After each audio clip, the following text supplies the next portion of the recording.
Ranger Station, Ranger speaking. Yeah, hi. I'd like to report a bear sighting. Location. My backyard. Oh, your backyard. Try telling a bear that. I did, and this bear talked back. Talking bear, that's rich. No, wait, it was Smokey Bear. Smokey. Why didn't you say so? I did say so. Continue. I was burning yard waste. No, boy. He told me to burn legally and responsibly, and to remember that if it's too hot to touch, it's too hot to leave. And as always, he's right. You know, 9 out of 10 wildfires are caused by humans. That means 9 out of 10 wildfires can be prevented.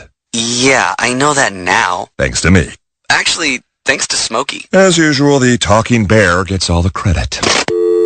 Get your Smokey on. Always burn responsibly and contact your local fire department for open burning regulations. Because 9 out of 10 wildfires can be prevented. Brought to you by Smokey Bear, the U.S. Forest Service, your state forester, and the Ad Council. Learn more at smokeybear.com. Only you can prevent wildfires. Northern Tool and Equipment. I got a rather serious problem over here. All right, what are we looking at? Cranky mother-in-law asleep on the couch in the man cave. Dear God. It gets worse. That's impossible. She's passed out on the remote. I stand corrected. What do I do? Okay, I want you to grab a Torrin Big Red hydraulic bottle jack. Okay. Now you wedge that bad boy in under your mother-in-law and crank her up skyward. It's working. And got the remote. Great. Now grab that Torrin Big Red 2-ton folding shop crane and put that woman on wheels. And away we go. There's no problem a little horsepower can't solve. Northern Tool and Equipment.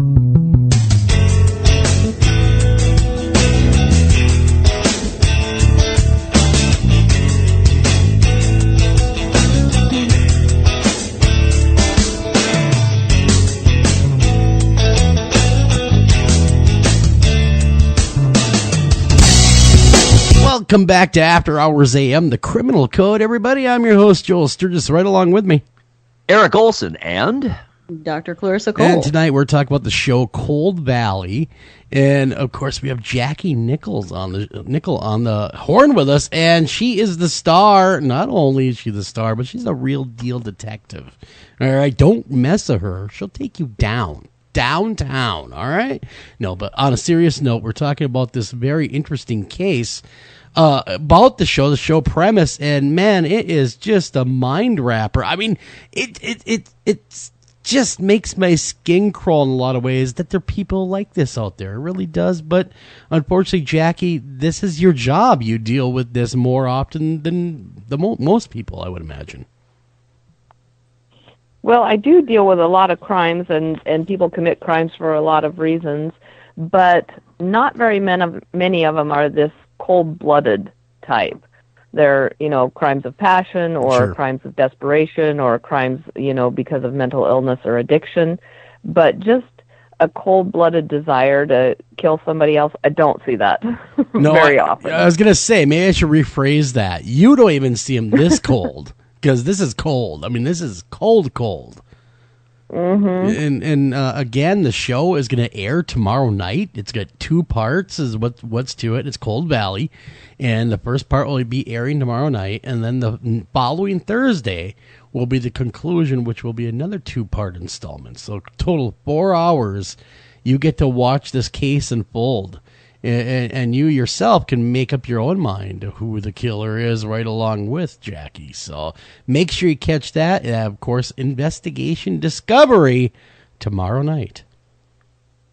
we'd love to hear any new information that you were able to come up with or that Gloria was, because apparently she was roaming the country investigating this, and even kind of cast a broader net. You're, of course, tethered to your territory and your district, and you have a actual ongoing job to do, where it sounds like she was more free to kind of follow where the leads led. Can you give us some of that information, something that was found? And Sure. There are rumors that there's possibly a connection to more contemporary cases. Well, certainly one of the things that Gloria did was begin doing research about other cases, because one of the problems that we have in our cases here is a lack of evidence. We have the things that happened, but they happened a long time ago, and not everything was collected that could have been or retained, because nobody knew about DNA evidence. at the time.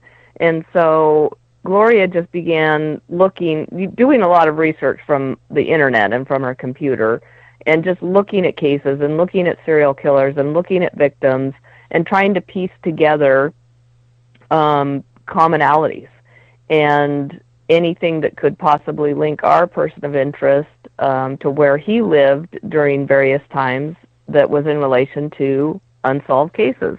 And in doing that, she did uncover some unsolved cases that potentially could have some links to our person of interest. And so she passed, any information she found, she would pass along to law enforcement for them to investigate.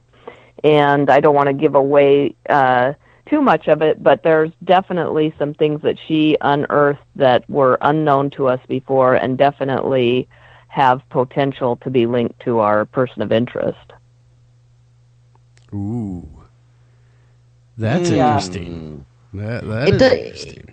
It makes sense when you think about it, because somebody that is a serial, it's not that some people don't, kill and then stop, but it is pretty rare. When somebody is a serial, they often do keep committing similar crimes. So it would be kind of strange for somebody who's still physically able to just completely stop. If that's what is suspected is a serial killer. So it wouldn't surprise me at all. I mean, most of the serial killers that we have caught that are incarcerated have a string of crimes in different locations that, they either admit to or that are found out later through DNA analysis. So scary. Very interesting. It is. It's frightening. Mm-hmm. Were any of the victims sexually assaulted at all that you're aware of? We don't know for sure because of course, we never found Christina White.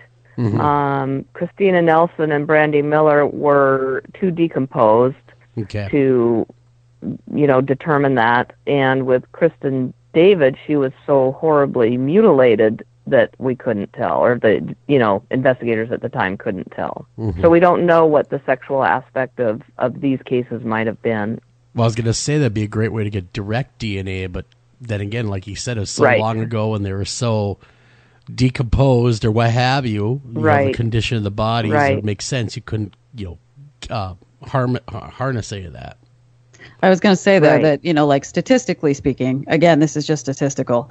I don't know with the two girls, and then Stephen Pearsall wasn't found, Christina White wasn't found, but with Kristen David, given that her body was mutilated and put in bags, the post-mortem mutilation, it can be a way of just disposing of a body, but the typical offender that does that type of post-mortem mutilation typically does sexually assault the victim as well. So it's usually associated with sexual homicide and not just straight homicide.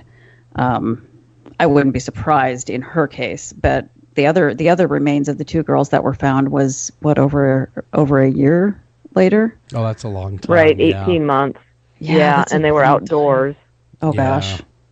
And but I guess the reason that the Kristen David case also didn't match up for me is that to dispose of a body in that sort of fashion, to mutilate the body post-mortem, and then the other two girls were just kind of dumped, but they weren't disarticulated. That would be kind of strange to go from that type of disposal then to just dumping. But then again, I don't know what his time constraints were, and that is certainly consideration. If he had longer with the other victim, you never know. But it's a very wide-ranging case. I mean, it did fascinate me in that way, in that it had a very strange pattern to it. And gosh, I really hope that they get closure. They deserve closure. I mean, just the thought of someone being missing for that long is excruciating. And then for Stephen Pearsall's family to go through the further sort of indignity of him being thought of as a perpetrator at one point, right? Because they didn't know, and the two girls disappeared. I mean, is there any more sort of information on that? Why did they think that he was the perpetrator? Is it just because he went missing at the same time? Right, and it wasn't so much, as they investigated him, they investigated everybody close to it, and as as they followed the leads, and the more they learned about Stephen Pearsall, the less likely of a suspect he seemed. His personality, his background, his history, nothing pointed towards him being the suspect. The problem is that if you have a defense, it's going to be it's the other guy. And when you have a person that was missing from that same vicinity that same night, the defense is always going to be able to say, it was the other guy. Prove it wasn't the other guy. Yeah. Right. And so that's why I think, he was considered a suspect, but only because of that reason. And as time went by, he was less and less considered a likely suspect. And the sad part is, justice delayed is justice denied. Right. And these poor families, the victims' families are left wondering what happened and why it happened. Right. And, that's got to be the hardest part. Well, and that's one of the things that was really hard for me, because when I first began looking at the cases, Christina White's parents were both alive. And I met with them and talked about, what I could do and what I could try and what I'd like to do. And of course, my ultimate goal was to have some answers for them about what happened to their daughter. And now, unfortunately, they've both passed away, and I was never able to get those answers for them. I hope that they have them now. But I just, I can't imagine being such a monster that you would put a parent through that and never tell them where their child is. Question from the listeners: Would you be open to using a psychic medium to help you in this case? Many other FBI agents and other local law enforcement officials have turned to the use of psychics. So, what's your feelings on that, Jackie? Would that be something you'd consider? Well, I actually, I have an open mind, and I have gotten a lot of tips based on psychic, visions, and, however the information comes to someone, if they pass it along to me, I will follow up on it. Now, unfortunately, none of that has panned out. And I've had some instances where there have been some people that say they're psychics, and they've kind of taken advantage of family members, and they want them to pay for information and things like that. So I'm leery of that. Yeah. But I was actually thinking. I will take. Oh, go ahead, ma'am. I'm sorry about that. I was just going to say I will take information and investigate it from any source.